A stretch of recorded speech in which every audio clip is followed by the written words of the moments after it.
For a great cup of joe, there's one thing you should know. Your morning brew can also be playful. Buff Boy Brewing guys make the temperature rise, and you surely feel naughty when you swallow our coffee. If you want some real heat, give your mouth a fine treat. You will want some more, rest assured. Buff Boy Brewing, you can't get enough of. It's time for The Scribble, your weekly fix of celebrity chats, bizarre stories in the news, and basic random chatter with best-selling author and syndicated radio host Jeremy Bradley. Make sure your seat is in the upright and locked position and your barf bag is securely in place. Here's Jeremy Bradley. Thank you very much, Larson. Jeremy Bradley here. This is The Scribble. Howdy-do, everybody. Here's the thing. I am revved up because you know why? You know why? I'm talking about influencers today on the show. And you'll notice I say that differently because I don't take that whole thing seriously. I really don't. So, we always aim for 30 minutes of time wasting fun on this show. I just have this feeling. Even before, we're not even a minute into it. We're about at the minute mark now. I already feel we're running longer than 30 minutes because I've done a bunch of shows and episodes about this in the past. And so it kind of fires up again when somebody who wants to be an influencer reaches out to me and asks for advice or wants me to check out their project or something. And, they want feedback or, my input on what they're doing. And I kind of give them a reality check. I sort of give them a smackdown as to, because here's the thing. Everybody's a podcaster now. Everybody's a YouTuber. Everybody's a TikToker. First it started out with blogging, right? So me as a trained journalist, I was a newspaper columnist and somebody said, "Oh, I read your blog." That was like a knife in the chest when somebody would say that to me. I don't have a blog. I'm not a blogger. I took journalism in school. I know, I majored in all this crap. I'm not, a blogger. I'm not taking pictures of my food and going, "Look at how pretty my dinner was. Look at my dessert. Look how fun this food is." Nope. Not doing that. So already I'm fired up, people. I'm fired up about influencers. But one of the things that I want to talk about though today is the approach, the strategy. If this is what your plan is to do content creation, do you have a plan? Is it well thought out? So I'll cover that. And then also just the sadness. I mean, it's this weird sort of make-believe lifestyle that you have, but is that really the reality? When the camera is off, when the microphone is off, when the social media isn't on you, that's not really what your life is. And so I think what we're seeing lately, I see it on TMZ all the time, is if not every week, every couple of days, another influencer has committed suicide. And so I look at that and go, but if it's such a wonderful life and things are great, then it wasn't really worth it at that point. And so, you really need to take a deep look at, am I really fulfilled with this? So maybe I get the likes and that, and you hear about people who, this post didn't get a lot of likes right away, so they delete it, or they'll repost it again later. I've seen people do that on their page. I'm like, haven't I seen that picture before? I'm like, oh, I guess it didn't get enough likes last time. So let me do it again to put it at the top of your feed so that you can see it. Anyway, so that's what you're in store for the next 30 plus minutes on The Scribble. All right, so sit back, enjoy. If you're an influencer, send me your hate mail. Bring it on. I really don't care. It starts on The Scribble right after this. Isn't it crazy that you wait for payday, but before you know it, you're strapped for cash again? It's time to stop blowing your money and become a smart spender with the book, The Official Guide to Being an American Cheapskate at cheapskatebook.com. Learn simple ways to cut costs at home every day and during special times of the year. Don't go broke at Christmas. Don't remortgage the house for a fancy vacation. The book is filled with tips to save you money throughout the year. Check out the best-selling book, The Official Guide to Being an American Cheapskate at cheapskatebook.com or on Amazon and iTunes. Ever had something to get off your chest but never had the balls to say it? That's a load of crap. Speak Free with JB.com is exactly what you've been waiting for. Your chance to tell it like it is and not care what anybody else thinks. Have your say on issues of the day. Join newspaper and radio columnist Jeremy Bradley as he tells it like it is. Hundreds of thousands of people have stopped by, including some well-known celebrities who have had a chat with JB and speak candidly about what's really going on in the world. You can join them too. Have a rant or a rave. Be brave and head on over to www.speakfreewithjb.com now. Jeremy Bradley here, back on the Scribble. So here's my thing about quote-unquote influencers, is they're a one-trick pony. A lot of them. Not everybody. Quite honestly, I don't even really know any that are considered quote-unquote influencers. Whether it's like a makeup person or a food person. I couldn't name you two. I couldn't even name you one. But what I have noticed is when it comes to, podcasters or like, it's a one-trick pony sort of deal. And here's what I mean. How you're on YouTube, you watch one thing and then all of a sudden you get similar matches, and then you watch one of those and then that stream or that channel for that page is constantly showed in your feed, right? So, that's kind of what happened. That's how I discovered the Midas Touch network, right? There's that guy, Ben, I believe is his name, and then his brothers. One of them's kind of hot, but he's got a kid, so that's gross. And so when I say one-trick pony, the only thing that I've ever seen on their page or their channel on YouTube is Trump-bashing videos. Now, let me just stop here and say this. I'm not going on a rant about he's a Trump hater. No. Focus here. Focus. I'm talking about the one-trick pony thing. So, when Trump's term is over, when Trump's legacy, like when he's out of the White House, when he's no longer, affecting the country or whatever in power, or perhaps even when he's dead, like where does that put the Midas Touch podcast? You're going to have to shift. You're going to have to do almost like a 180 entirely, because that's all you're known for. So it's great that you're getting, and the guy at the end of the video is always saying, let's get to 5 million subscribers or whatever, or 6 million subscribers. So again, you've built that audience ripping into Trump. And again, that's fine. Hey, look, you've built a bigger audience than I ever have. So, but what I'm saying is, like, once the Trump legacy, like when it's done, then what? Where does that leave you? And same thing with, earlier, I guess it was late last, Harry and Meghan Markle are in the news all the time. I can't even, when we're taping this right now, I don't even know what scandal is going to be happening with that. But I mean, you've had everything from the time at the World Series when they were cheering on the Dodgers and got booed by the crowd, when they went to Kris Jenner's 70th birthday party, Meghan's constant flop with her lifestyle brand or Netflix show or whatever it is. But anyway, so because I'm an entertainment reporter and I cover all sides of entertainment, not just one specific niche, right? Music, movies, TV, whoever. I cover it all. I don't cover influencers. We've never talked about that, unless there's been sort of a connection to a celebrity. But otherwise, I don't give a shit about quote-unquote influencers.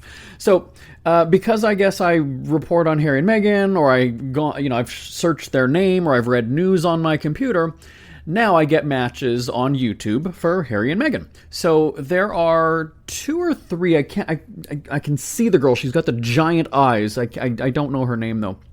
But anyway, I've watched a couple of her videos, and that's her claim to fame though, is just ripping on Meghan Markle and Harry.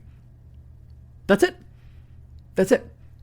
That's all. Like, not that I've taken a lot of time to scroll her page, but anytime it comes up on YouTube or whatever, is her with the giant eyes, and that's been her claim to fame. And then of course she goes around to other podcasts that rip on Meghan Markle, and then she talks on their podcast, and then they come on her podcast and talk about it. So again, I sit here and go, okay, let's say again, I'm not suggesting, I'm not hoping for anything, but okay, Meghan Markle dies. Where does that, right? Like, where are you then? You're kind of done.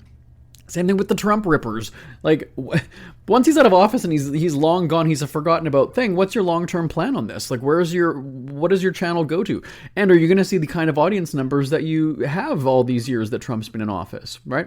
Now, like I said, I'd never heard of this Midas Touch page until just a few months ago.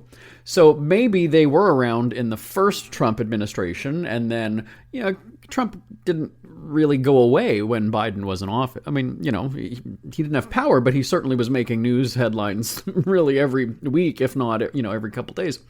So I understand the longevity that you had because he was still campaigning, right? So there's some news there, and then you've got him now for 4 years in the White House. But again, like I said, so sure, you can cash in for the next 3 years, right? Because Trump is president for the next 3 years, and maybe you'll get another 6 months out of it because whoever's the next president is going to spend time, ripping apart what Trump has done, and then Trump's going to be ripping apart the new president, right? So again, you're going to get something out of that. But it's like, just don't be a one-trick pony. If you're going to do a Meghan Markle and a Harry thing, do it. And I mean, I guess they do kind of cover the royal family as a whole, but obviously William and Kate aren't as interesting or controversial as Harry and Meghan are. So I kind of get that from a audience interest point of view. But like, just if that's your only, that's going to be what you're known for, And so same thing with, being like a makeup or a food person or whatever. Like, I get it, but eventually people are going to kind of get sick of it, right? Like, and I've said the same thing about people who do, OnlyFans or any kind of content like that. It's great that you start out maybe just, the people want to see you naked. Okay, great. You show them that. They're going to want you to up your game next. So now they're going to want to see you masturbate. And now they're going to want to see you, with toys or something. And then now they're going to want to see you maybe doing risky things. They're going to want to see you masturbating somewhere in public or somewhere where, like in an elevator or in a park or something. Then they're going to want to see you having sex with somebody. And so once you get to that point, now you've got to keep producing that because, like I said, once they got what they want, they saw you naked. That was really about it. And I'm sure if I were to poll our audience right now and ask, how many of you subscribed to an OnlyFans account just because you wanted to see them naked? Okay, great. I saw them naked, and there you go. I paid my $6, $7, $10, whatever people charge on there to watch them, have sex or whatever it is. And okay, I'm done, right? Like, what's the long-term gain? Now, unless you're a celebrity or you're somebody who's, the person is the user, the subscriber is very, very, very, very into you. I don't know if you're going to maintain that subscription for 3 months, 6 months, a year, right? Unless you've got to really hook them with some good content. Now, like, paying content is different than just subscribing to my YouTube channel. Like, those are two different things. YouTube channel, fine. People watch it free, whatever. You can monetize that, get ads run for it, or you can have ad placement during it. But when you're charging people now for your content, such as OnlyFans or Substack or any of those kinds of newsletter things, I mean, you really do have to hook people for a long time.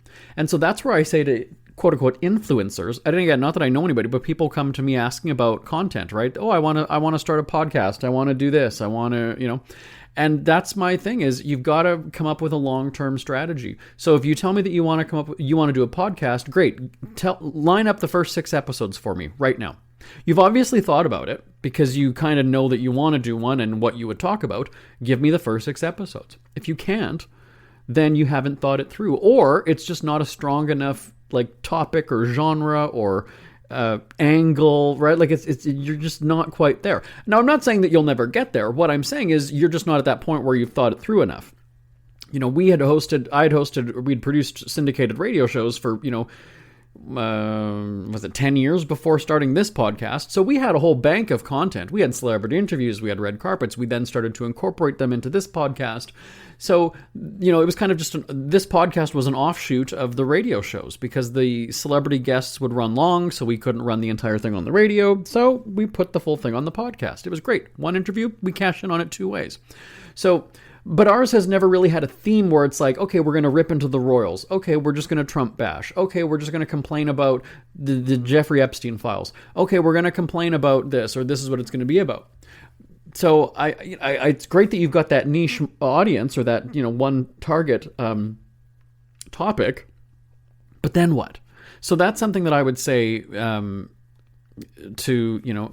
influencers, podcasters, YouTubers, whoever it is.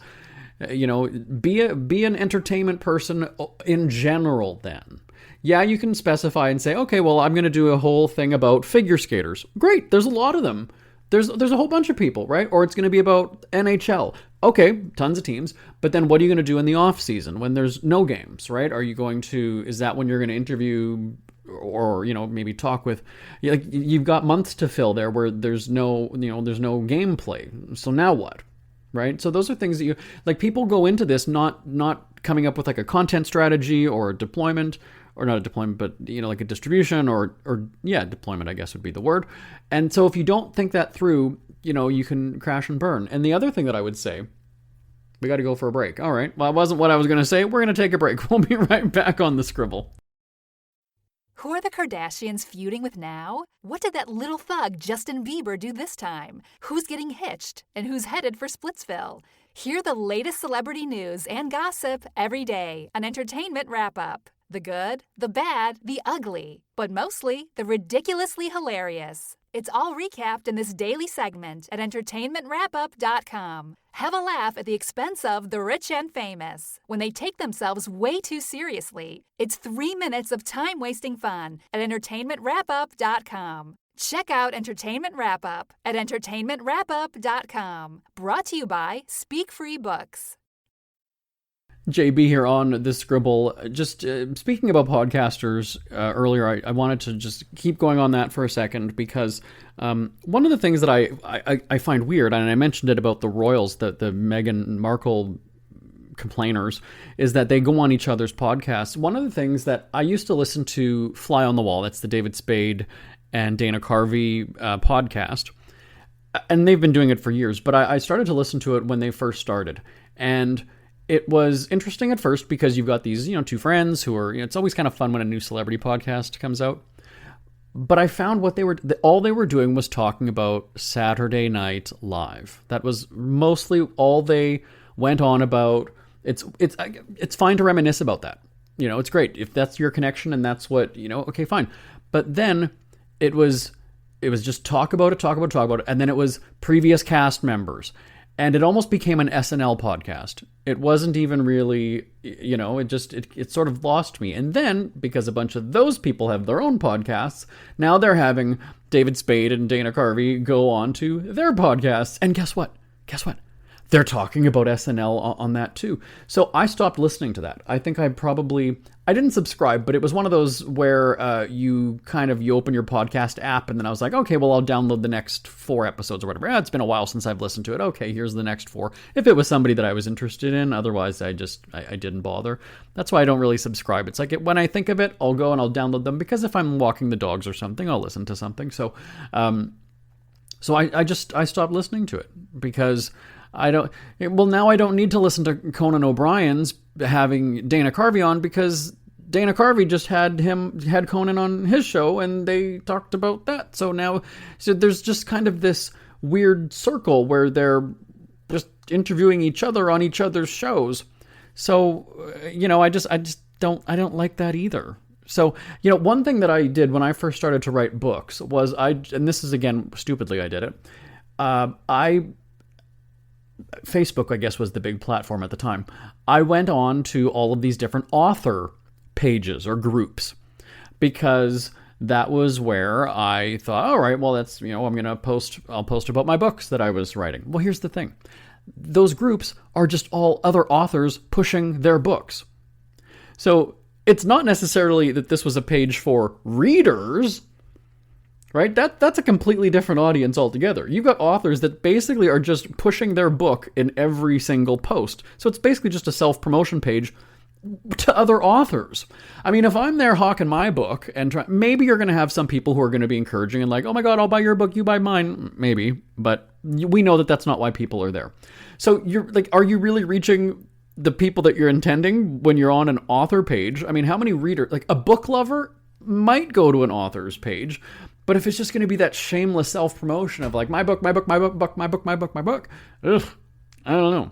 So that's also something too where, think about what you're giving your audience. It's one thing to do something that you like, right? The podcast is because I like food, or I like cars, I like hockey, I like football, I like whatever it is. It's fine. But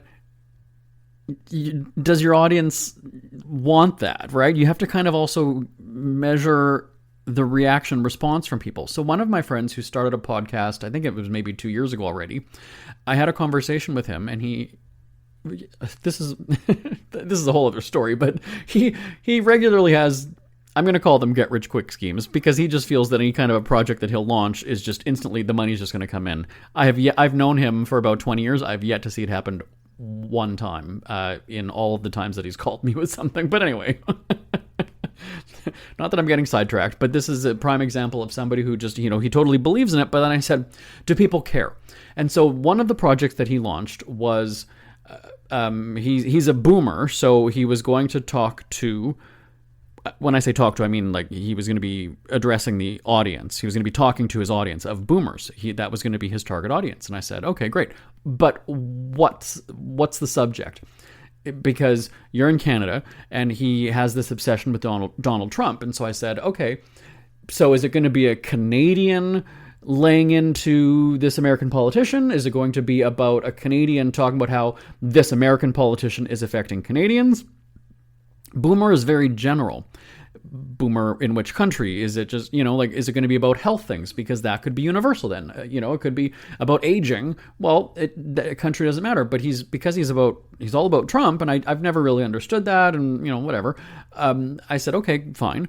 And then, so he tells me about that idea, and then he starts talking about how there will be something about the hydroelectric company where he lives. And I said, okay, well, now you're getting very specific regionally, because now you're talking about, like, why me in California, why would I care about your power company there? Or somebody in New York, or somebody in Toronto? Why would they care about, your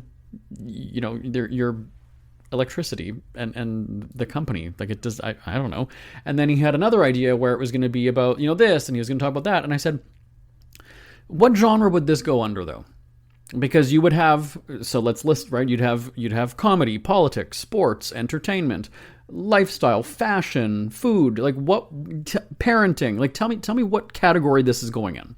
Because when you register, or when you deploy your podcast to Spotify or something like that, you categorize it, right? You say what it belongs to. So he said, okay, politics. I said, okay, great. But then how does that power company thing fall into politics? Like, it just doesn't. So you stay in the lane, right? If this is the lane that you're going, and you have enough content that you can go on, because originally what he was going to do was he was going to do segments about Project 2025. Again, a Canadian ranting about Project 2025. Didn't really affect him, still doesn't as far as I know. But okay, so that's great. But now this goes back to that one-trick pony thing. So if that's all it's about, you kind of run your course. Now, I don't know that he would take it to that next 4 years of, okay, now that Trump is in, here's how, now it's going to be a follow-up. You could certainly do that. But he just wanted to do almost like just constant rants about Project 2025. So I said, all right, well, your audience, I think, is going to be American, because Canadians, first of all, either have never heard of it or don't give a fucking shit about it. And still, even to this day, now here we are, well, we're over a year, I guess, into the Trump presidency. Do Canadians care about Project 2025? I mean, maybe, not very many. And when if I hear about the stats from his listenership, it sounds like they don't. So it's great if you're going to do it as a hobby project. It's great if you want to make it as, a little bit of side cash, here and there. But people aren't going into it. People are going into it thinking, this is going to be my job now. It's going to be, money coming in hand over fist. And let me tell you, folks, that is just not the reality. When I put out my first book, I had that. Is it a delusion? No.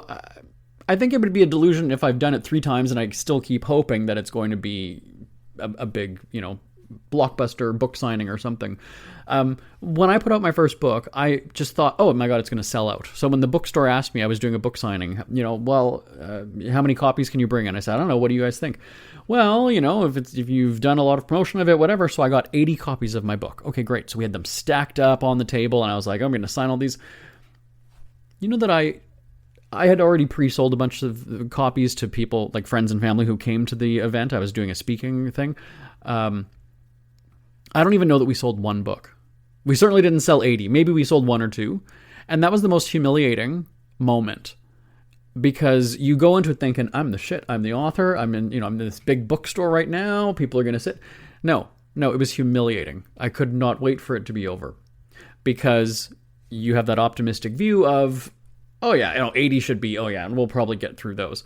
And then, you've kind of got the staff, and they're being nice to you, right? Because they know that you're probably devastated that this didn't go as you had thought it would be. And I'm sure they see it all the time. But I did. I went home and I just hid out from the world. My cousin, she knows that I like onion dip and chips.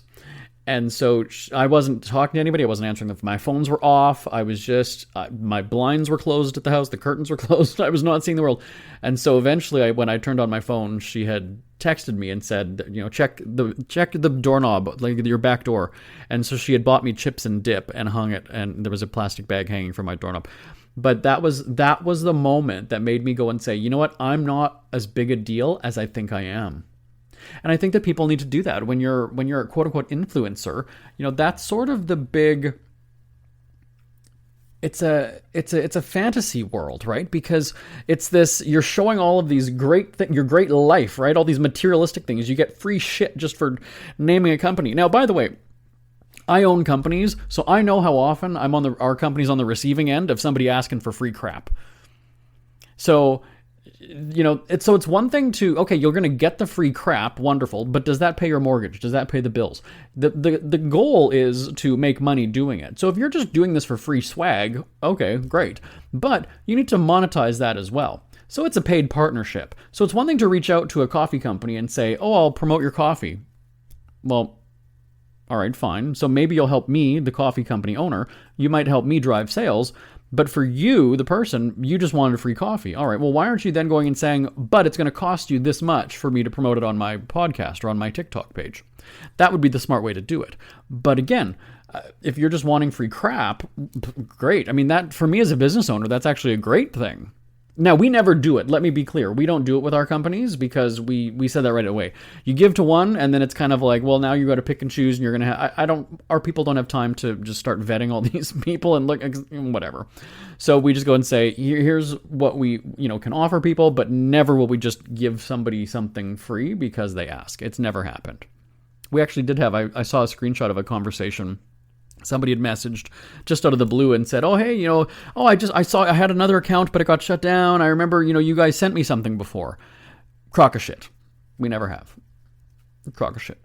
And so that's where I was kind of like, all right, where's he going with this? What's the, and then just through some back and forth messaging, it was kind of like, oh, okay, yeah, now you're going to ask for something. Well, first of all, you lied saying that we sent you something before. So if that's how already it's going, I'm not going to trust you. Why would I trust you? I'm not, So no. Now I realize that yes, there are some instances where these quote-unquote influencers, can really help, push your stuff. I guess Oprah was kind of the first one to do that, right, with her book club and then her favorite things or the Christmas whatevers. But Oprah's Oprah. Like, let's not even pretend that some little influencer, is a big deal. So, but again, I mean, if it helps your brand or if it helps your product to partner with it, trust me, if your product costs you $5 to make it, I mean, really, what is it for you to send something in the mail to somebody, right? But I mean, if you're, doing high-end fashion and it's a $400 dress, think about that though, right? Think about the investment. Our coffee isn't necessarily really expensive, but again, I mean, are you just like wanting coffee? Because really, coffee is not something that you can demonstrate as a product, right? Now, our men's swimwear store, that's something different because you can show that off, whatever. I mean, all right, so I'm just going to watch somebody sipping a, cup of coffee. Well, you could have any fucking cup of coffee and just say, hey, this is Buff Boy coffee and it's great. I love it. I mean, I don't need to send it to you to do that. And you also run that risk, though. No, I don't know if it would happen, but I mean, if you're going to do that, now let me talk to the business owners here for a second. I mean, if you are going to do that, I mean, I almost would get it in writing with the person and say, even if you don't like the coffee, you're going to say you love the coffee. That's going to be the deal here. Same thing with our swimwear. If we again, we're not going to send you one because we don't do that. But if we're sending you one, it is a positive review. You love it. It's great. It's comfortable. It's durable. And people love it when they see you wearing it on the beach. That's the deal. That's the deal. Otherwise, fuck off. I'm not giving you, I'm not. No. I'm not going to send you coffee, and then you're going to go and say, oh, it's terrible. Oh, and now you're going to post about it? Oh, great. Well, I'm glad that I'm out that coffee, and now you're going to damage my business with it. Now, you could go and say, well, that's kind of a scam review then. Isn't that sort of shammy? Well, at the same time, buy my fucking product full retail, and then give it a review. Don't ask me for something free and then tear it to shreds. No fucking way. not going to happen. This is where I haven't made it clear already. I just can't stand the whole influencer thing. The entitlement of just send me something. Just, give me something. Send me product. Fuck off. Now, we did it with our radio shows at the beginning, but there was money attached to it. So that's great. You can send us your new vacuum cleaner, Dirt Devil. We'll give it away as a prize on the radio, but you're also going to pay for that shout out. You're also going to pay for the airtime that we're talking about it. That's how it works. Sorry, that's just good business sense. So that's, again, now let me talk to the influencers again, is that you got to come up with a business strategy. Otherwise, here's the thing. You're going to get an ego about yourself because you have 100,000 followers. Okay, great. Fine, wonderful. But are they still going to be around in 1 year? And then secondly, are you going to have an ego about yourself that you're going to think that you're too good to take a regular daytime job in an office, in a retail store or something? That's what's going to happen. That's exactly what's going to happen. I know it for a fact because I know people who have been in radio. Maybe they had their own radio show back in the day. They kind of did it as a hobby. They made a little bit of money, but you know what? It fizzles out. And where are they now? Working in a coffee shop, ironically. But, and so you have to be able to bite the bullet and say, you know what? I'm done with my influencer days, or my YouTube page isn't paying like it should, or it's not, whatever, and I'm going to just go. Back when I started, now, I wasn't an influencer. I was an actual syndicated newspaper columnist and radio host. I was still living at my parents' house, whatever. You know what? I did have to take a job. Did I kind of feel embarrassed by it? Because, well, here I am talking to celebrities on one hand, and then I'm, doing an office job with other people. I mean, you don't think people questioned me at the office going, so wait a second, you're some big radio host guy and here you are? And what was my excuse? I lied to them and I said, yeah, you know what? I'm bored working at home all day. So, no, I needed the money. I did. Now that I retired at the age of 39 and money isn't an issue, and my husband and I, we have a lot of money and, we just kind of fuck around all day, I can admit and go and say, yep, I absolutely, if I worked with you in an office 20 some years ago, I needed the money. It was a bullshit excuse. It was a lie that I was bored at home. I needed the money. There you go. Now I'm very wealthy, and that's the thing, is I had a good business sense about the projects that I did. So we're going to do one more segment. I'm going to take a break, come back, and just talk about that legacy of quote-unquote an influencer on the Scribble right after this. We hear you chirping. Get scribbling. Tweet up the Scribble at The Scribble Show. Join the discussion with Jeremy Bradley. It's all going down right now on Twitter at The Scribble Show and at thescribbleshow.com. JB here on the Scribble. Let me get serious for a second, and I want to be clear. I'm not making light of suicide, and I'm not attacking any one particular thing. Mental health obviously is a very serious thing. If you are in trouble or you know somebody who's in trouble, seek help. That's what I'm going to say as a preface to this segment now. But it goes back to the influencer thing, because again, everybody is doing this pretend lifestyle. Everybody's having the best vacation. Everybody's having the best food. They're living their best life. They're posing on their big fancy car. At the end of the day, though, when I go on to TMZ, when I go on to the New York Post, or I guess it's page 6 or whatever, and I see that, TikTok influencer, TikTok star, YouTube star, quote unquote influencer, food influencer, lifestyle influencer, whatever, killed themselves. And it's something that I had a discussion about with one of our producers the other day. And it just kind of made me go and say, well, this is the thing, though, is there's that false sense of reality. Not only are they presenting, that's the image they're putting forward to the public, but they're living it as well, right? They're living a pretend life. So it's one thing to fool the viewing public or the listening public, great. But it's another thing that if you're delusional and you're kind of believing it yourself, because at the end of the day, clearly there's an issue where you're not happy with your life, you're not happy. So to me, it's a very strange parallel. Wait a second, this person has, and it's always, when the story is reported, it's always thrown out there about how many followers they have. And I'm just kind of sitting there going, does that make them important? Special-er? Does that, why does that, so they had 1 million followers. Great. I mean, okay. Maybe because they're hot. Maybe that's what it is, right? Maybe the person was just attractive. You don't even give a shit about what they're saying, but they looked hot, and I will watch the video. And so I've seen this where you'll have them commit suicide, and then there's a GoFundMe page. And so that's fine, the friends or the family, whoever sets it up. But here's the thing, and this is something that I've made a point to look at now that I've had this discussion with. So we were Googling influencer. I don't remember what we looked at. It was either like influencer suicide or influencer deaths or something. And so there was a whole. I don't think it took us to Wikipedia, but there was some kind of we found a bunch of pages, and so there's the GoFundMe account set up for donations for the funeral or to take care of the family that's left behind, whatever it is. And so there was one guy. I don't remember what it was. Was he a food video guy? It might have been. And so he had however many hundreds of thousands of followers and audience, and everybody was just devastated. And so there was a GoFundMe page, and